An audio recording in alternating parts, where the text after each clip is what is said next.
হাড়ি করা দেখা তাহলে বুঝে যাবে। হাড়ি করা ড্রাইভার দাদা। আর খেয়েছি, হজম করছি। এসে আমি ছাদে উঠে পড়েছি, ভাবলাম একটু ছাদটা পাইচারে দিই। আর উপর থেকে মানে শিনশিনারাগুলো ভালো লাগছে। আর খেয়েছি, ভাবলাম একটু হাঁটাচলা করলে হজম হয়ে যাবে। আর ফুল গাছ, আর এখানে যদি হলুদ আর অরেঞ্জ ফুল ফুটতো না, গাঁদা ফুলগুলো আরও ভালো লাগছে দেখতে। দাঁড়া, মিতাদের বাড়িটা আমি দেখাচ্ছি আপনাদের। আপনাদের হয়তো ইচ্ছা হয় মিতাদের বাড়িটা দেখতে, কিন্তু দেখতে পারেন না।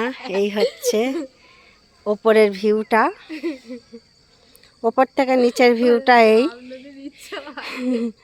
এই ওপরটা, ওই যে মিতার কাকা, এই একজন আছে মিতার কাকা। ওদের চাষবাস, এই যে ফুল গাছ, এই যে মিতা বসে আছে। আপনারা হয়তো ভাববেন এটা অন্য লোকের, কিন্তু না, এটা মিতাদেরই। খেয়েছে। আর এই যে আমি হচ্ছি মিতাদের ছাদে, মিতাদের বাড়ি এসেছি। এই হচ্ছে মিতাদের ছাদটা, ঘুরছি, খাবার। আর কি সুন্দর না উপর থেকে নিচের ভিউটা, দারুণ লাগে। যে গাছপালা সবুজে সবুজ।